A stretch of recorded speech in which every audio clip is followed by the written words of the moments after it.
नमस्कार, मैं हूं दीपाली राणा। आप देख रहे हैं कमोडिटी कॉल। कमोडिटी बाजार के एक्शन पर नजर रहेंगे। सोने चांदी पर भी करेंगे बातचीत, जहां पर तेजी देखने को मिली है। एमसीएक्स पर सोने का भाव 91,200 के पार पहुंच गया है। क्या है कारण, इस पर बातचीत करेंगे। ट्रेडिंग स्ट्रैटेजीज को भी समझेंगे। एसएमसी ग्लोबल सिक्योरिटीज के एबीपी वंदना भारती हमारे साथ बनी हुई है। लेकिन सबसे पहले लेकर आते हैं इस समय का मार्केट का प्राइस एक्शन आपके सामने, और उसके बाद स्ट्रैटेजीज पर भी करेंगे फोकस। पहले सोने चांदी के भाव ही आपकी स्क्रीन पर लेकर आते हैं, जहां पर आज एक कारोबार में ही नहीं, हमने प्रीवियस सेशन में भी तेजी बनते हुए देखी, नए रिकॉर्ड हाइज बनते हुए दिखाई दिए। और इस समय 91,000 के आसपास सोना कारोबार कर रहा है एमसीएक्स पर। साथ ही अगर सिल्वर को देखेंगे तो 1 लाख के ऊपर कंसिस्टेंटली यहाँ पर प्राइसेस ट्रेड करते हुए दिखाई दे रहे हैं। बाकी कमोडिटीज देखेंगे तो एक बार नजर डाल लेते हैं क्विकली क्रूड पर, बेस मेटल्स पर, और साथ ही किस तरीके का प्राइस एक्शन यहाँ देखने को मिल रहा है। कच्चा तेल 6,000 के ऊपर होल्ड करते हुए, लेकिन प्राइसेस थोड़े से नरम आज के कारोबार में। वहीं बेस मेटल्स को देखेंगे तो नए रिकॉर्ड हाइज, नए रिकॉर्ड बनाने के बाद थोड़ा सा नरम पड़ा है पूरा है base metal pack, specially copper, जहां पर 900 के नीचे भाव फिलहाल कारोबार करते हुए फ्लैट दिखाई दे रहे हैं आज के सेशन में। जिंक आधा % नीचे है, लेड में 1/4% की गिरावट देखने को मिल रही है। एग्री कमोडिटी पैक में एक्शन जबरदस्त है, और सबसे पहले देखिए अब स्पाइसेस की पॉकेट को। 6% के सर्किट पर टर्मरिक, जीरा 3% ऊपर, कोरिएंडर में 2% की तेजी है। ग्वार पैक में 1% से ज्यादा की मजबूती आज के सेशन में। कैस्टर कॉटन सीड ऑयल के भी मजबूती के साथ कर रहे हैं ट्रेड। तो इस प्राइस एक्शन के बीच में ट्रेडिंग व्यू क्या रह सकता है आपका, इस पर करते हैं फोकस। वंदना नमस्कार, बताइए पहले तो आपकी ट्रेडिंग कॉल्स। नमस्ते दीपाली। आज तो वॉलेटाइल रहेगा ही क्योंकि 12:30 इनकी स्पीच है, तो मेरे ख्याल से सिल्वर में थोड़ी सी यहाँ पे बढ़त दिख रही है, तो 1 लाख के करीब यहाँ पे सिल्वर में ही खरीदारी की सलाह रहेगी। जो टारगेट होगा 1,09,000 का होगा टारगेट। के अलावा यहाँ पे स्टॉप लॉस जरूर लगाएं 99,650 का। दूसरी कमोडिटी यहाँ पे जिंक है। जिंक पे यहाँ पे सेलिंग हो सकता है कि कंटिन्यू रहे, क्योंकि यहाँ पे इम्पैक्ट आएगा टैरिफ का। तो 266.5 के करीब यहाँ पे सेलिंग करना चाहिए। 265 का टारगेट रहेगा। स्टॉप लॉस लगाना होगा 267.25 का। और एक एग्री काउंटर में कमोडिटी है वारसी, यहाँ पे भी मुझे लग रहा है कि रिवाइवल जो है वो अच्छा खासा देखने को मिल सकता है। 54.45 के करीब यहाँ पे बाइंग रिकमेंडेशन है, एक पोजिशनल कॉल है। 55.50 के लिए यहाँ पे टारगेट रखना चाहिए। स्टॉप लॉस लगाना होगा 5400 का। ओके, तो सिल्वर और ग्वारसीड पर आपको ये राय दी गई है। गोल्ड पर आपकी क्या राय है वंदना, क्या सजेशंस है इन स्तरों पर? तेजी वाले ट्रेडर्स क्या करें, क्योंकि ऑलरेडी इतना रनअप दिखा चुका है। अब एक एंटिसिपेशन ये किया जा रहा है, कुछ अप्रीहेंशंस भी हैं मन में कि शायद भाव यहाँ से और मजबूत ना हो, थोड़ा हल्का ही होना चाहिए पोजीशंस में। आपकी राय क्या है गोल्ड को लेकर? जी दीपाली, मुझे लग रहा है कि यहाँ पे सेफली प्रॉफिट बुक करना चाहिए। एक बात मैं बताना चाहती हूँ कि ऑप्शन चेन में सबसे ज्यादा ओआई खड़ा है $3250 के करीब। तो $32 के करीब, $3200 के करीब ऑलरेडी आ चुका है, तो मेरे ख्याल से सेफली जाना चाहिए। 3250 के करीब यहाँ पे मुझे लग रहा है कि मैक्स अपसाइड जो है वो देखने को मिल सकता है। लेकिन काफी वल्नरेबल होता है यहाँ पे ट्रम्प का स्टेटमेंट। अगर उन्होंने थोड़ा सा भी सॉफ्ट स्टैंड लिया तो गोल्ड में एक करेक्शन आ सकता है। इससे हम यहाँ पे मतलब डिनाई नहीं कर सकते हैं। नीचे के साइड पे मुझे लग रहा है कि प्राइसेस अगर नीचे की तरफ करेक्ट हुआ तो $3100 के करीब आएगा। तो सेफली प्रॉफिट बुक करें। जो रिस्की ट्रेड ले सकते हैं उनके लिए यहाँ पे है कि एक बार प्राइसेस 91,200 के करीब तक यहाँ पे आ सकता है। तो मैं यहाँ पे प्रेफर करूंगी कि अपसाइड ट्रेंड ही है अब ज्यादातर, लेकिन यहाँ पे सेफली प्रॉफिट बुक करके निकले वो बेहतर है, और करेक्शन पे ही बाइंग करें। ओके, अच्छा, बेस मेटल्स पर क्या राय है, स्पेशली कॉपर पर? डिप पे लेना है या अभी वेट करना है? दीपाली, मैं यहाँ पे सजेस्ट करूंगी कि एक बार वेट करना चाहिए। मुझे लग रहा है कि अब प्राइसेस थोड़ा सा यहाँ पे करेक्ट हुआ है। 920 के करीब एक रेजिस्टेंस था, और वहां से जितनी भी न्यूज आ रही है, चाहे वो इकोनॉमिक रिलीजेस की न्यूज आ रही है, चाहे रिसेशन की बात हो रही है यूएस में, तो मुझे लग रहा है कि एक हिट यहाँ पे बेस मेटल काउंटर पे देखने को मिल रहा है। ऑलरेडी एल्यूमिनियम में बहुत ज्यादा डाउनसाइड आ गया हुआ है। तो 885 तक मुझे लग रहा है कि एक डाउनसाइड देखने को मिल सकता है यहाँ पे कॉपर में। तो ऊपर के स्तर से बिकवाली की सलाह रहेगी। उसी तरह अगर अगर मान लीजिए कि इन्होंने सॉफ्ट स्टैंड लिया टैरिफ पे, तो ही जाके हम बेस मेटल में एक रिवाइवल आता हुआ देख सकते हैं। एक राय टर्मरिक पर भी लेंगे, जहां पर 6% की तेजी के साथ हमने ट्रेड आज के सेशन में आते हुए देखा है। जो अराइवल्स रही हैं वो एक्सपेक्टेशन से लोअर साइड पर रही हैं, तो सप्लाई टाइट हो सकती है। इस एंटिसिपेशन में स्ट्रॉन्ग बाइंग इंटरेस्ट देखने को मिला है। एक्सपोर्ट डिमांड अभी भी इंटैक्ट है, दिसंबर के जिस तरीके के आंकड़े रहे, और अप्रैल दिसंबर पूरे ही अगर टेन्योर की बात करें तो क्या राय आपकी वंदना टर्मरिक पर? जो तेजी बनी एक्सपेक्टेड थी क्या, और प्लस अब आगे क्या?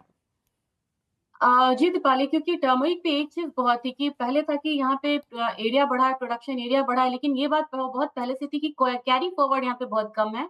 और टेम्परेचर जैसे राइज़ हुआ तो यील्ड पे काफ़ी ज़्यादा इम्पैक्ट की बातें आने लगी थी, जिसकी वजह से यहाँ पे प्राइसेज़ बढ़ी हैं। ऑफटेक भी बढ़ा है स्पॉट मार्केट में, एक्सपोर्ट डिमांड यहाँ पे काफ़ी ज़्यादा बढ़िया हुई है। तो एक्सपोर्ट काउंटर है स्पाइसेज़, आप टर्मरिक लें या जीरा लें, हर जगह एक अपसाइड मूव है। मेरे ख्याल से यहाँ पे अगर पोज़िशनली देखा जाए तो 15,500 तक मुझे लग रहा है कि टर्मरिक ऊपर की तरफ जा सकता है और वहाँ पे जाके एक पॉज़ ले सकती है ये कमोडिटी।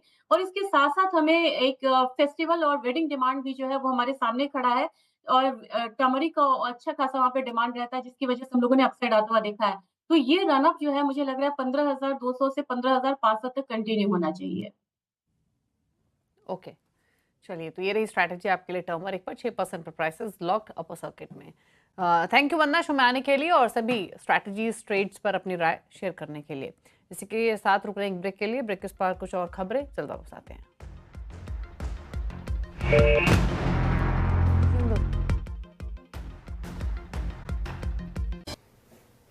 स्वागत है आपका। हमारे साथ अब मौजूद हैं वर्ल्ड गोल्ड काउंसिल के CEO India Sachin Jain, exclusive बातचीत के लिए सीएनबीसी आवाज के साथ। सचिन, आज 2 अप्रैल है। आज बाजार ट्रंप के रेसिप्रोकल टैरिफ्स का इंतजार कर रहा है और उससे पहले सोने में अच्छी खासी उठापटक जारी है, कुछ मुनाफा वसूली है। इस साल में अब तक 20 बार सोने को रिकॉर्ड हाई हम बनाते हुए देख चुके हैं। यहां से बाजार की नजर कैसी रहेगी, कहां रहेगी और चाल कैसी होगी? मनीष जी, पहले तो आपका बहुत बहुत धन्यवाद दैट आप लोगों ने हमारे को बुलाया और हम आपके द्वारा हम आपके दर्शकों को बता पाएंगे क्या चल रहा है। जैसे आपने मेंशन किया कि इस साल के अंदर 20 हम लोगों ने ऑल टाइम हाइज हम लोग देख चुके हैं ऑलरेडी। 19% जो 1 जनवरी से आज तक रेट का प्रोग्रेस हमने देखा है गोल्ड में। तो गोल्ड क्लियरली एक एसेट क्लास के रूपांतर बहुत अच्छा परफॉर्म कर रही है। इसके जो मेन स्तंभ हैं, जो पिलर हैं, ऑफ कोर्स हमने जियोपॉलिटिक्स का एक रेफरेंस रहता है, एक सेंट्रल बाइंग का रेफरेंस रहता है, एक जैसे आज की डेट में हम देख रहे हैं कि आपके स्टॉक मार्केट में वॉलेटिलिटी है। सो इन सारे जरियों को देख के काफी एक जो long term, mid to long term एक आउटलुक गोल्ड का वो बहुत स्ट्रांग है। लेकिन अब शॉर्ट टर्म में जैसे आपने मेंशन किया कि आज बड़ी एक एंटिसिपेशन है कि क्या आउटकम रहेगा टैरिफ का, लेकिन एक जो एक स्तंभ है फॉर जो लॉन्ग टर्म, जो पिलर्स हैं वो स्ट्रांग है। स्ट्रॉन्ग तो हैं सचिन, लेकिन कई लोग अब मानते हैं, specially global banks and brokerages, की यहाँ से भी हम रिकॉर्ड हाइज बना सकते हैं। हम 3500 बैंक ऑफ अमेरिका से सुन रहे हैं, $45 पर आउंस, $4,500 एन आउंस की एक्सपेक्टेशन गोल्डमैन सैक्स ने जताई है। अगर एक्सट्रीम सिचुएशन यहाँ पर देखें, आप कैसे देखते हैं इन सब नंबर्स को? हमारा सोचना ये है, मनीषा, हमने पहले भी इस बारे में बात करी थी कि गोल्ड को एक लॉन्ग टर्म एसेट के हिसाब से आप देखें, बहुत शॉर्ट टर्म से ना इसमें प्ले करें। मतलब it is very risky to do that. और एक लॉन्ग टर्म एक दृष्टिकोण से अगर आप देखें तो gold is a great hedge. Gold एक बहुत अच्छा डाइवर्सिफायर है। और हमने पर्टिकुलरली देखा है कि इस पिछले साल में और अभी भी जो वित्तीय निवेशक हैं उनका एक नजरिया रहता है कि उनके पोर्टफोलियो में कितनी डाइवर्सिफिकेशन है। तो गोल्ड की जो एक पेनिट्रेशन जो हमें बहुत जस्टिफाई करनी पड़ती थी पहले कि 10% से 15% है, तो वो आजकल बहुत एक वैल्यूएबल इनपुट के हिसाब से हर जगह इम्प्लीमेंट कर रहा है। तो एक डाइवर्सिफायर के हिसाब से इसको आप देखें और एक लॉन्ग टर्म जरिए के हिसाब से देखें। साथ ही साथ इतने हाई प्राइसेस पर अगर हम यहाँ से भी हायर नंबर्स देख रहे हैं सचिन, तो नए निवेशक आप कहाँ से आता हुआ देखते हैं? क्या ये स्मार्ट मनी है, नई जनरेशन है, मौजूदा निवेशक और पैसा यहाँ पर डालने वाले हैं? क्योंकि अब सोना भारतीय बाजारों में 1 लाख के ऊपर चला गया है, तो ये बायर्स अब कहाँ से होंगे, कौन होंगे? तो हमने जैसे मनीषा काफी हम लोग स्टडी करते हैं कंज्यूमर कौन ज्यादा इंक्लाइंड है। तो पर्टिकुलरली यंगर कंज्यूमर जो एक फाइनेंशियली सेवी यंग इंडिया है, जिसके बेस पे हम आगे विकसित भारत 2047 की तैयारी में हैं। एक ये इन्वेस्टर काफी जैसे कि अवेयर है, काफी इसको मालूम है। और एक इनकी दृष्टिकोणता भी के हिसाब से गोल्ड में हमने काफी अप्रिसिएशन देखी। और ईटीएफ जो एक हमारा एक प्रोडक्ट है, जो एक रेगुलेटेड प्रोडक्ट है, और हर एक यूनिट ईटीएफ का जो आपको 0.01 ग्राम पे भी आप गोल्ड पे एंट्री कर सकते हैं। जब भी आप खरीदते हैं, चाहे 80 रुपए के 90 रुपए का खरीदें, चाहे 90,000 का खरीदें, चाहे 90 लाख का खरीदें, इट्स ऑलवेज एक फिजिकल गोल्ड को बैक करके ये दिया जाता है। और इसमें हमने काफी जो बढ़ोतरी देखी इस साल की। और इसके साथ साथ अगर आप देखें कि जैसे कंज्यूमर जो दुकानों पे आ रहे हैं अभी थोड़ा रुक के चल रहे हैं, लेकिन हमारा सोचना है कि एक ऐसे हम लोग पायलट्स कर रहे हैं कि जो एक फाइनेंशियल मार्केट है और एक ज्वेलरी मार्केट है, कुछ एक तरह से पास पास आए। हम लोग ईटीएफ के एक फंजिबिलिटी से एक पायलट शुरू कर रहे हैं, जिसमें कंज्यूमर जिसके पास एक ईटीएफ रहेगा वो एक फिजिकल दुकान में जाके ज्वेलरी खरीद सकता है। तो इसके हिसाब से हमें लगता है कि यंगर इंडिया काफी गोल्ड की तरफ इंक्लाइंड है और हो रहा है। और हमारे को एज ए इंडस्ट्री काफी काम करना पड़ेगा, कुछ नए प्रोडक्ट्स उनके सामने रखने पड़ेंगे, इसको एक तरह से थोड़ा सा कूल करना पड़ेगा, यंग बनाना पड़ेगा गोल्ड को। और ये आप कई सारे स्टेप्स आते हुए कुछ महीनों में देखेंगे। ऑल राइट, इसका इंतजार रहेगा। काफी इंटरेस्टिंगली जैसे आपने कहा कि जिनके पास ईटीएफ है वो इसको फिजिकल में कन्वर्ट कर सकते हैं, ज्वेलर्स के पास जाकर इसका पायलट शुरू होने वाला है। साथ ही साथ टैरिफ के कारण जिस तरह की चिंताएं बढ़ती हुई नजर आई हैं, माना जा रहा है अमेरिका रिसेशन की तरफ जा रहा है। जिस तरह से हमने गोल्डमैन सैक्स की रिपोर्ट देखी कि 35% प्रोबेबिलिटी है कि यूएस रिसेशन में जा सकता है। वहीं इन्फ्लेशन बढ़ते हुए नजर आई है, स्टैगफ्लेशन की चिंताएं यहाँ पर हैं। क्या ये सब चीजें गोल्ड को सपोर्ट करेंगी आगे जाते हुए? यूएस में मनीषा जैसे आपने मेंशन किया स्टैगफ्लेशन, इसकी काफी एक एक आशंका है कि ये आती नजर आ रही है। गोल्डमैन सैक्स ने अभी पीछे रिपोर्ट एक जारी करी है जिसमें कभी 35% की प्रोबेबिलिटी है कि यूएस मार्केट रिसेशन में जा रहा है। तो सर्टनली ये तो इम्पोर्टेंट है। और फेड ने भी करीब 2 रेट कट का अनाउंसमेंट इस साल में करा है। तो इन सब चीजों को मद्देनजर रखते हुए सर्टनली गोल्ड के लिए पॉजिटिव हैं। लेकिन मैं दोबारा रिपीट करूंगा कि थोड़ा long term point of view से देखें जब भी गोल्ड में आप इन्वेस्ट करें, ना कि बहुत एक शॉर्ट टर्म व्यू से। ऑलराइट, जहां तक लॉन्ग टर्म की बात है, हमने सोने में पिछले हफ्ते चाइनीज इंश्योरेंस कंपनीज की तरफ से अच्छी खासी खरीदारी देखी है। 10 में से 4 इंश्योरेंस कंपनीज ने सोने में खरीदारी शुरू भी कर दी है। बाजार का इसका लॉन्ग टर्म इंपैक्ट आप क्या आता हुआ देखते हैं? ये एक बहुत अच्छा एक आई वुड से एक नया मार्केट एक तरह से आप बोले कि जो गोल्ड की कंजम्पशन के लिए बढ़ रहा है।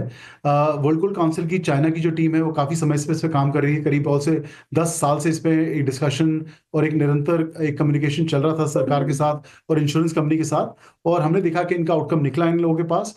अगर आप इनका AUM देखें, उसमें अगर आप इवन इमेजिन करें कि 1% कि अगर वो एलोकेशन गोल्ड पे करते हैं तो वो बहुत करीब 20 से 25% की जो आज की कंजम्पशन है गोल्ड की पूरे साल में, वो उस पर एडिशनल होगी। और सिमिलर ऐसी कॉन्वर्सेशंस हम और अलग मार्केट्स में भी कर रहे हैं। भारत में भी हमारी कॉन्वर्सेशन सरकार के साथ और रेगुलेटर के साथ चालू है। और एक अच्छी डाइवर्सिफिकेशन अगर आप देखें इन्वेस्टमेंट के पॉइंट ऑफ व्यू से, एक अच्छा डाइवर्सिफिकेशन अगर गोल्ड के साथ मिल रहा है और एक सेफ हेवन मिल रहा है, तो इंश्योरेंस कंपनी हुई, आपकी बाकी जैसे पेंशन फंड्स हुए, ये भी इसको कंसिडर करना चाहिए। और चाइना मार्केट ने बढ़ोतरी ली है और पहला स्टेप लिया है और एक पूरे वर्ल्ड के लिए बहुत अच्छा एक एग्जाम्पल रहेगा। तो लेट्स सी। और हमारा सोचना है कि काफी this will open up a bigger opportunity for gold. Sachin, अगर गोल्ड के प्राइसेस को देखा जाए तो हमने record 91,000 plus kind of levels देखे हैं। अब इसके ऊपर अगर GST मेकिंग चार्ज जोड़ें तो हम 1 लाख पर 10 ग्राम्स के ऊपर कारोबार कर रहे हैं। इन स्तरों पर आपको लगता है इंडियन कंज्यूमर ये prices as of now digest कर पा रहा है? नहीं, आपका बिल्कुल कहना सही है मनीषा, क्योंकि एक हमारा जैसे कंज्यूमर होता है वो तो अपने बजट को लेकर आगे चलते हैं। अगर आपका जैसे वेडिंग बाइंग एक काफ़ी इंपॉर्टेंट एक सेगमेंट रहता है हमारी कंजम्पशन में गोल्ड की ज्वेलरी में, तो अगर किसी परिवार ने एक सर्टन इन्वेस्टमेंट लेके एक बजट बनाया है तो वो अगर दुकान में जाए तो वो उनका बजट उस हिसाब से नहीं बढ़ रहा। तो एक certainly it's a shock, but it's a good shock. I mean हम लोग कंज्यूमर सेंटिमेंट स्टडी करते हैं और कंज्यूमर को जितने भी वो उससे ऐसा नहीं है कि अगर क्योंकि रेट बढ़ रहे हैं तो वो हमारी एक गोल्ड की कंजम्पशन से दूर जा रहा है, वो और कॉन्फिडेंटली खरीद रहा है लेकिन अपने बजट में खरीद। लेकिन अगर मिड टू लॉन्ग टर्म आप देखेंगे तो इसका एक पॉजिटिव इंपैक्ट रहेगा जो कंज्यूमर दुकान में जा रहे हैं उनको, कि whether they should buy gold और any other your precious element, उनका जरूरी गोल्ड पे कॉन्फिडेंस बढ़ेगा। ऑल राइट सचिन, एक फाइनल सवाल। 2024 काफ़ी वॉलेटाइल था और 2025 की तो शुरुआत बिल्कुल अलग ही लेवल पे हुई है। जिस तरह की वॉलेटिलिटी और गेन्स हमने यहाँ पर बनते हुए देखे हैं, ऐसे में निवेशक कहाँ निवेश करें, कैसे करें, कब करें? कोई राय है वर्ल्ड गोल्ड काउंसिल की तरफ से? पहली चीज के एक तो मनीषा जैसे गोल्ड आपने बोला काफी अच्छा एक परफॉर्मेंस रहा है, तो आप गोल्ड के अलग अलग यूसेजेस हैं। आप ज्वेलरी में ये एडॉर्नमेंट है, ये एक आपकी फैमिली की हेरिटेज रहती है, एक हेirloom रहती है। तो हमने देखा है कंज्यूमर्स को वापस आ रहे हैं काफी स्ट्रॉन्ग तरह से। जो मैन्युफैक्चरर्स हैं और रिटेलर्स हैं उन्होंने बहुत मेहनत करके बड़े क्रिएटिव प्रोडक्ट्स निकाले हैं। हमारा सोचना ये है कि जैसे एक बुलियन बाइंग होती थी जिसमें ये जो सोने के सिक्के की एक वृत्ति थी एक परिवार में कि दिवाली पे मिलना है। मैं बिलीव कर रहा हूँ कि काफी आप देखेंगे नए तौर से कंटेम्पराइजेशन, एक जिसे कहते हैं मॉडर्न तरह से एक गोल्ड कॉइन्स मार्केट में आने वाले हैं, वो भी एक नया जरिया रहेगा। लेकिन आपके कंज्यूमर को, आपके दर्शकों को मैं ये बोलूंगा कि गोल्ड को अपने पोर्टफोलियो में, अपने उसमें जरूर रखें। It's a very important area. आपको ज्वेलरी खरीदने हैं आप जरूर लें, आपको ETF लेने हैं उसमें लें, लेकिन गोल्ड में इन्वेस्टेड रहें। राइट, तो वो राय यहाँ पर आती हुई स्पेशली एट अ टाइम जब गोल्ड के प्राइसेस ने यहाँ पर आउट परफॉर्म किया है दूसरे कई एसेट क्लासेस को। एक्सपेक्टेशन यही है कि जिस तरह की सेफ हेवन बाइंग या अनसर्टिनिटी मार्केट्स में है उसका फायदा गोल्ड आगे जाकर भी यहाँ पर उठा सकता है। बहुत शुक्रिया सचिन, हमारे साथ आज CNBC आवाज पर बात करने के लिए।